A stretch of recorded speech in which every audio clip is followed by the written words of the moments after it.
নমস্কার বন্ধুরা, আগের ভিডিওতে আপনারা দেখতে পেয়েছেন এই বড়িটা আমি কিভাবে বানিয়েছি। আজকে আমি দেখাচ্ছি এই বড়িটা কিভাবে আমি রান্না করব। এই বড়ি রান্না করার জন্য গ্যাস ওভেনে গরম কড়াইয়ের মধ্যে তেল দিয়ে দিয়েছি।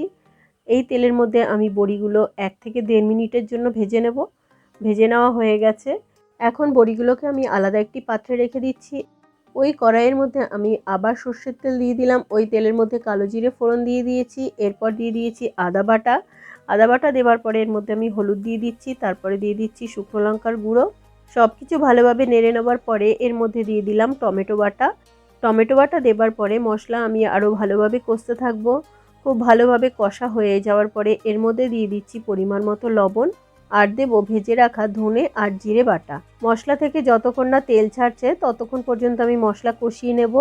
এরপর আমি এর মধ্যে দিয়ে দিচ্ছি জল দিয়ে খুব ভালোভাবে মশলা আমি জলের সাথে মিশিয়ে নেব। এবার অপেক্ষা করব এটি ফুটে ওঠা পর্যন্ত। খুব ভালোভাবে এটি ফুটে উঠলে পরে এর মধ্যে দিয়ে দেব আমি ভেজে রাখা বড়িগুলো। দেখুন বন্ধুরা, জল খুব ভালোভাবে ফুটে উঠেছে। এরপর আমি এর মধ্যে দিয়ে দিচ্ছি ভেজে রাখা বড়িগুলো। বন্ধুরা, এই যে বড়ি, এই বড়ি আপনারা যে কোনো রান্নাতে যে কোনোভাবেই খেতে পারেন, যেভাবে আপনাদের পছন্দ। তবে আমি একটু আজকে আলাদাভাবে এই বড়ি রান্নাটা আপনাদের দেখাচ্ছি। বড়ির এই রান্নার মধ্যে আমি 2টো কাঁচা লঙ্কা অ্যাড করে দিয়ে দিয়েছি। এবার আরও একটু বেশ খানিকক্ষণ এই রান্নাটা আমি হতে দেব। দেখুন বন্ধুরা, বড়িগুলো অনেকটাই ফুলে গেছে আর একদম নরম হয়ে গেছে।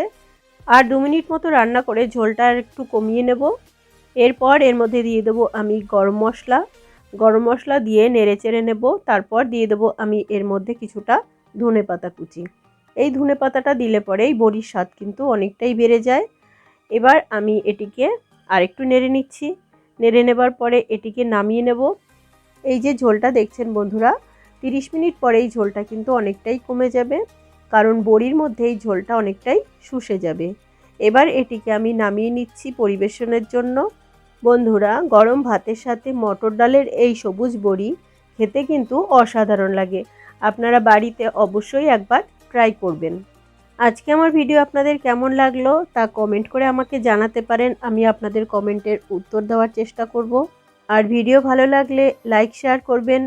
আর আজকে যারা নতুন এই ভিডিওটি দেখছেন, আপনারা এই বড়ি কিভাবে আমি বানালাম তা দেখতে হলে আমার চ্যানেলে গিয়ে এই বড়ির ভিডিও আপনারা দেখে নিতে পারেন। বন্ধুরা, আমি একদম গরম ভাতের সাথে এই গরম গরম বড়ির ঝোল পরিবেশন করছি। এই ঝোলটা যদি আমি একটু পরে পরিবেশন করতাম তবে অনেকটাই ঘন দেখাতো। দেখুন বন্ধুরা, বড়িগুলো কতটা নরম হয়ে গেছে, একদম হাতের মধ্যে মিলিয়ে যাচ্ছে। এবার আমি খেতে শুরু করি। দেখা হবে পরের ভিডিওতে। ততক্ষণের জন্য সবাইকে টাটা।